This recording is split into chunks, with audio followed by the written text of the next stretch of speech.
Well, hey there, I'm Melanie Peterson, the host of Mask of Sanity. Buckle up, my friends, and come on a journey with me as I take you through the cases of some of the world's most notorious killers and root for the brave men and women who brought them to justice. Subscribe wherever you listen to podcasts and hear all about the calculated madness of some of the world's most brutal killers who hid behind the Mask of Sanity. Don't forget to follow Mask of Sanity on all social media to stay up to date on each week's episode. Until next time, stay safe, friends.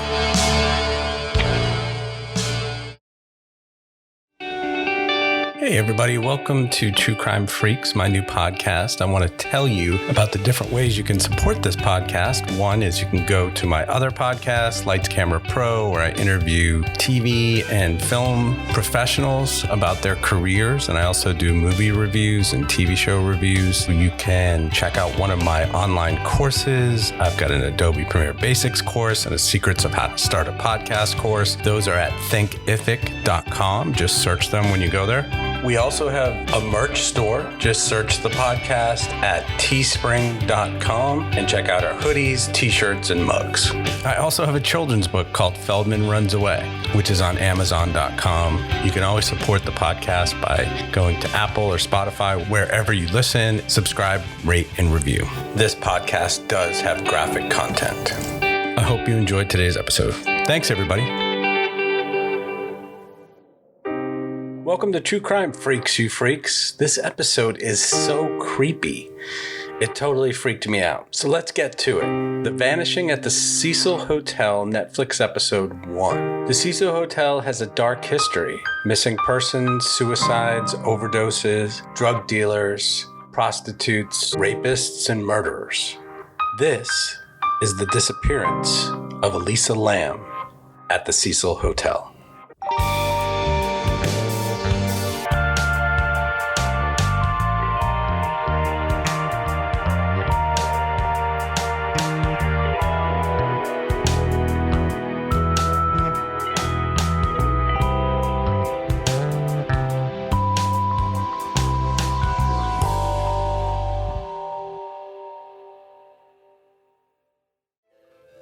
I'm going to mention each person's name in the documentary and then say said after, so it makes it easier just to identify the people. Kim Cooper, LA historian, said, "The Cecil is a place where serial killers, let their hair down." Kenneth Givens, former Cecil resident, said, "If you don't watch yourself, you might come flying out the window." And Doug Mungin, Skid Row historian, said, "Bad things kept happening there. Why?" Okay, I just have to throw in a little thing here. This is Amy Price, the former manager of the Cecil Hotel. She is so creepy. She's like kind of enjoying the story about how this woman disappeared and said there's lots of murders in the hotel. And every day we called 911 and it was a crazy experience. And she's just a little bit too jokey and having a little bit too much fun. When this is a very serious subject about a woman disappearing. And also about different murders that were there and craziness that happened. She's like very flippant and you make your own decisions, but that's what I noticed. So let's see what she has to say.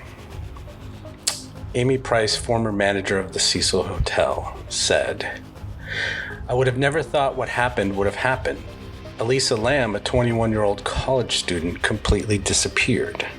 Okay, so this is a roller coaster story. We're going to get into it right now and get into ELISA Lamb's origins, where she's from, what she was into in Canada. But I just want to let you know that it just keeps getting weirder and weirder and weirder. So we're going to go through this and talk about it. And I would love for you to leave comments on social media and let me know what you think about the story. I've seen a lot of people discussing it in true crime discussion groups on Facebook, and so just let me know what you think.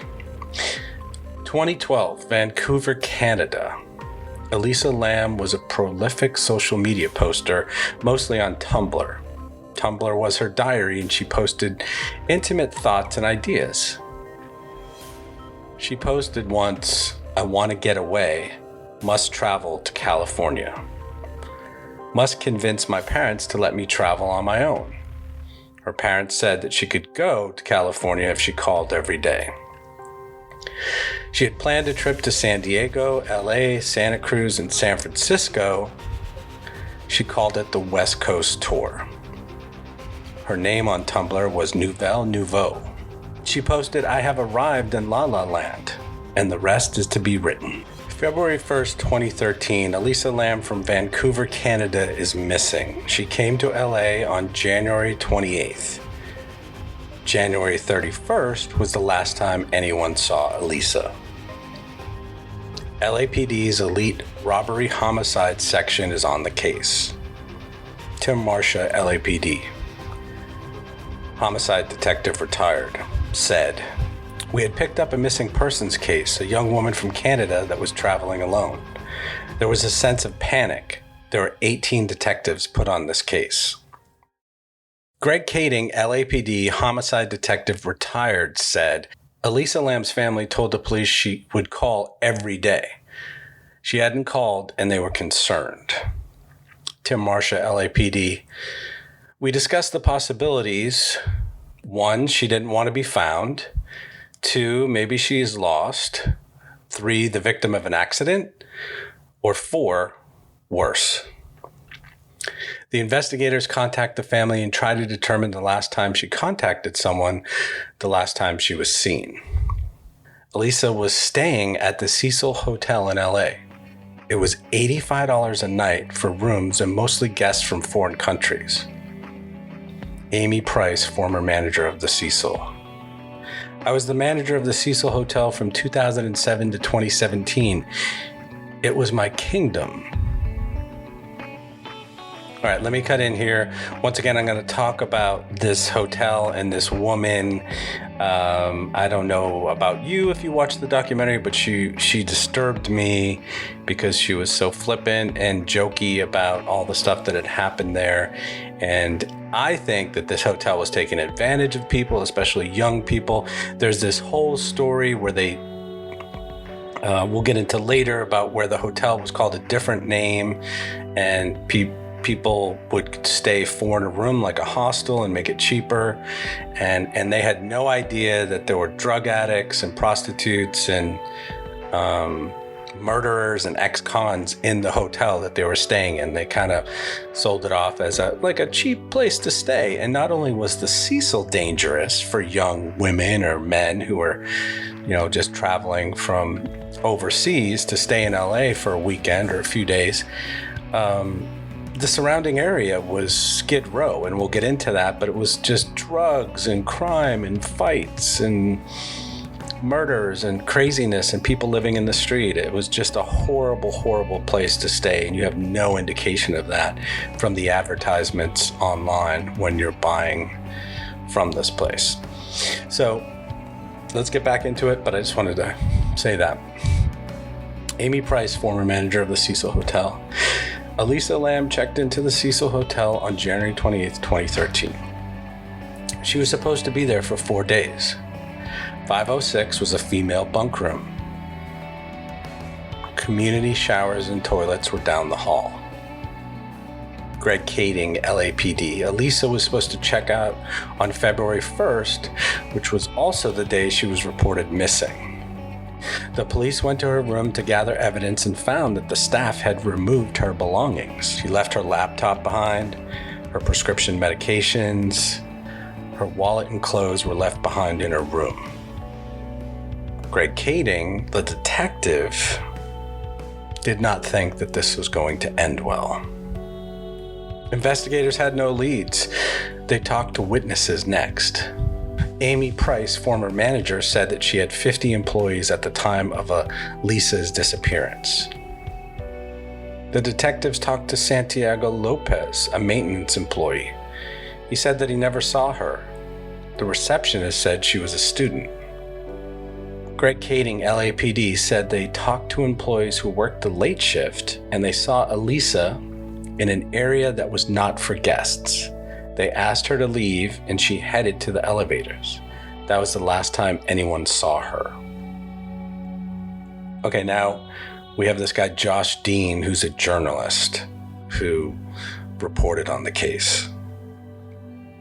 Josh says that ELISA was like a lot of young people and all over social media. Because she posted so much, police were able to retrace her steps. ELISA arrives in LA, checks into the Cecil, and has a few days as a tourist. She went to a taping of a TV show and was open to meeting and hanging out with strangers. She had been to a bookstore on the day that she disappeared, a place called the Last Bookstore.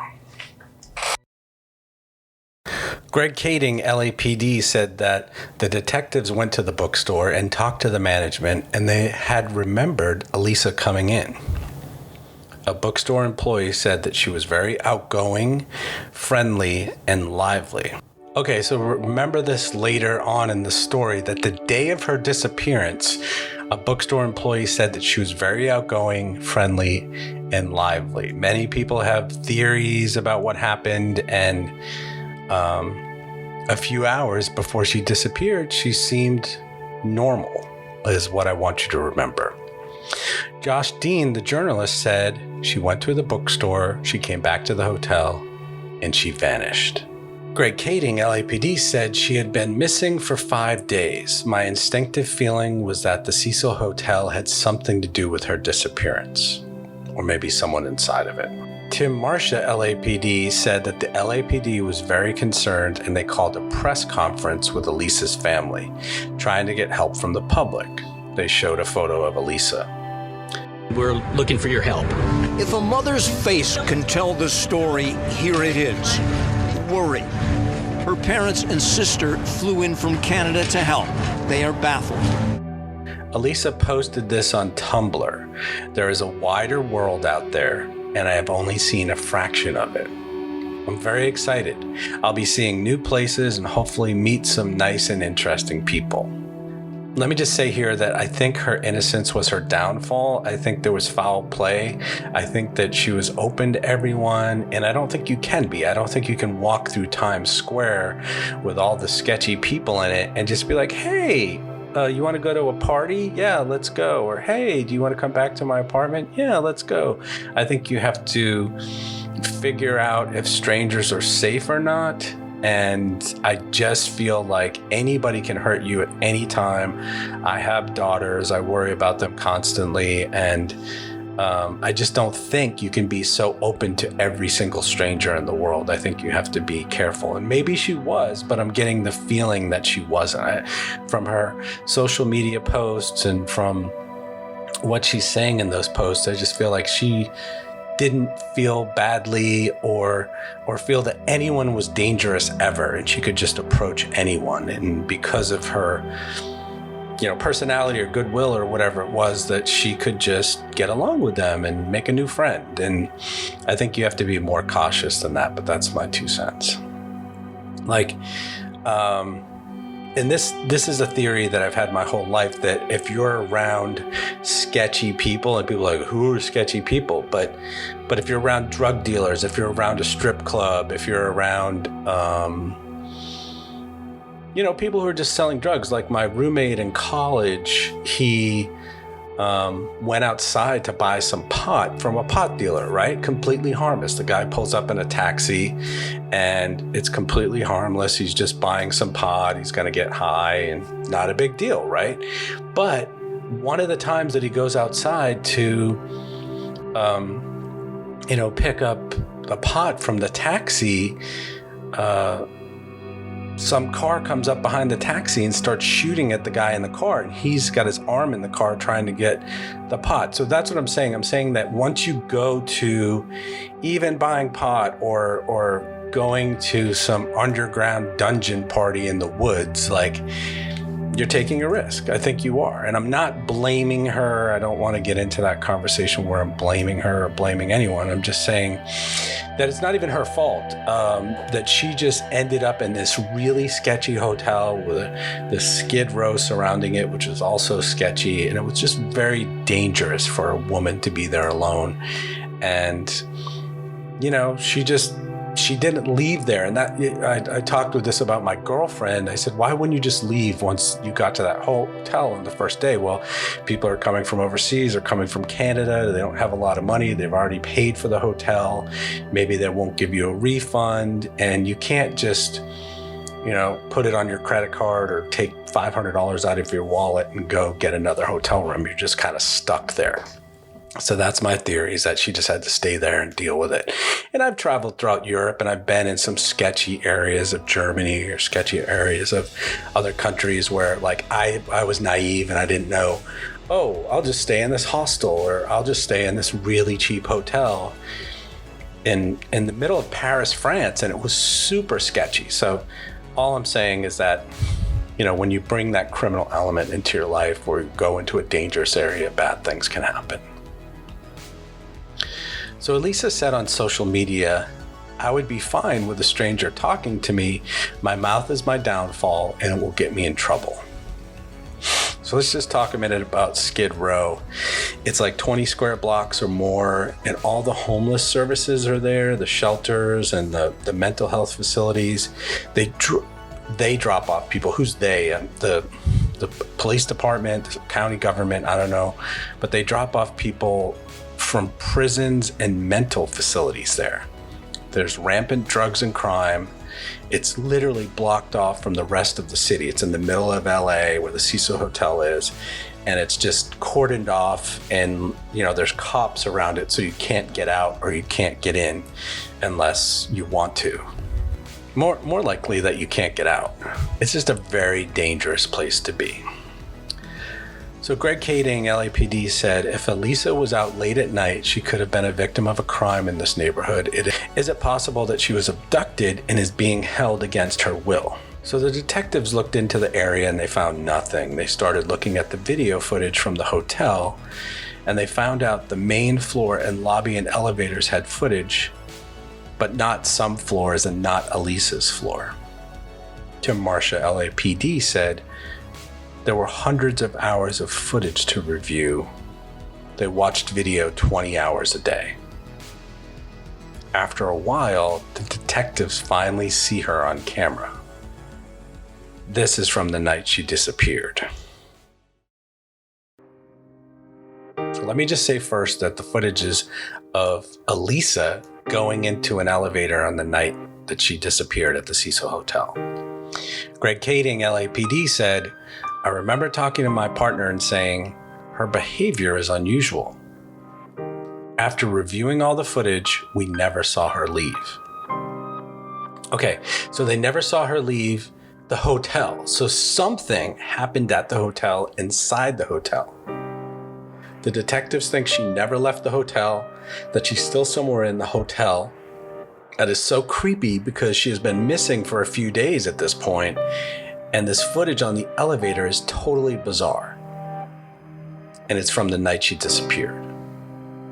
Greg Kading, LAPD, said if she never left, where could she be? Who hurt her? Who had her under his control? Who within the hotel is a suspect? Kim Cooper, LA historian, goes on to explain that ex-cons, people on the run, and sex offenders live at the Cecil. Amy Price, former manager of the hotel, said, in my 10 years at the Cecil, there were thousands of 911 calls.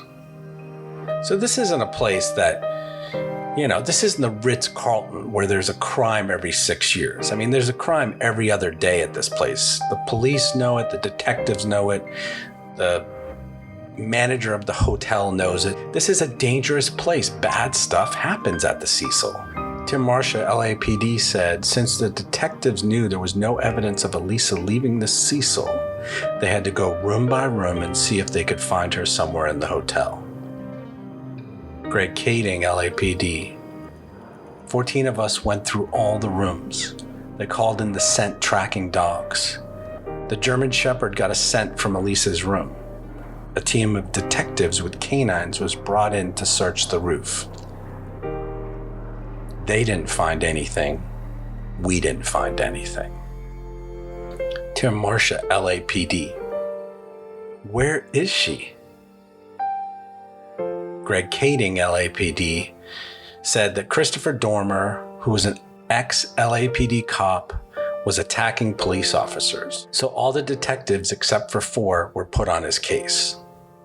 The last footage of ELISA was the footage on the elevator. So the police department decided to release the video. 13 days since her disappearance, the initial version of the video comes out on the LAPD website.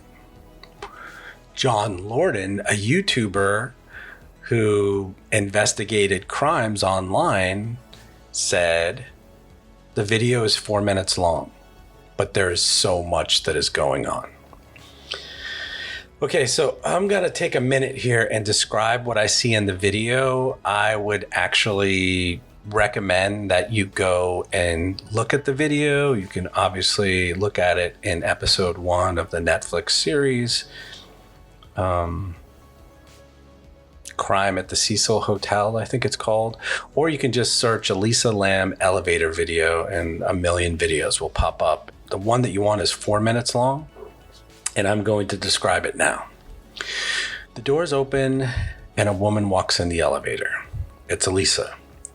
She is casually dressed in a red hoodie, skirt, and sandals. She bends over to look at the panel and she clicks on all the center buttons. She pokes her head out of the elevator, looks both ways, and then retreats to the corner. This is so spooky, as if she's hiding from someone. She's like actually hiding in the corner of the elevator where you can't see in. The door isn't closing. She looks outside again. She steps out of the elevator and jumps out and looks to her left as if she's looking for someone or at someone.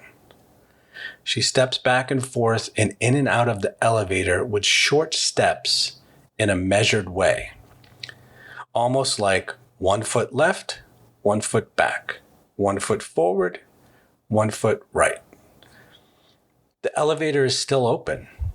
She steps to the left outside the elevator and you can only see her arm.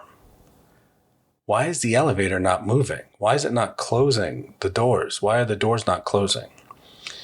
ELISA comes back in the elevator and presses several buttons in what seems a random way. She runs her fingers through her hair and steps out. Her body is only half seen outside the elevator, and she has these creepy hand movements as if you're opening all your fingers and they are frozen like that. It's almost as if she's frightened of something. She moves her arms around with her fingers like this. This is when I first thought, okay, she's extremely freaked out and scared, or she is being possessed because the movements are not rational. They are like they are from a possessed character in a horror movie. Like she doesn't have control of her body.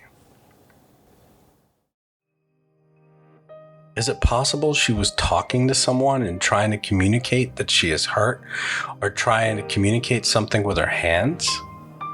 It is very bizarre behavior. She exits to the left of the elevator and then she is gone. The video is 4 minutes. ELISA disappears at the 2:30 mark. The door never shuts to the elevator the whole time, and then it shuts quickly. Was someone in a security office holding the door? Was the elevator malfunctioning? Or was someone holding the button outside the elevator? These are all possibilities. There was no sound on the video. The door opens and closes again, and the video ends. Josh Dean, journalist, said, "What the LAPD released was footage of the last time anyone saw ELISA Lam. They created a mystery, and the whole world wanted to solve it." John Sobani, web sleuth, said, "I was drawn in by the story. We had to help, and we had to find her alive." I definitely want to hear what you guys think happened if you saw the video. Let me know on social media in the comments. Leave me a comment as long as you want. I will also be doing episodes 2 to 4 soon of the ELISA Lamb disappearance at the Cecil Hotel, covering all 4 episodes of the Netflix series. So look out for those episodes in the future, episodes 2, 3, and 4. Thanks so much for listening, you true crime freaks. I will see you in the next chilling episode. Take care. This is Sean Ventura signing off.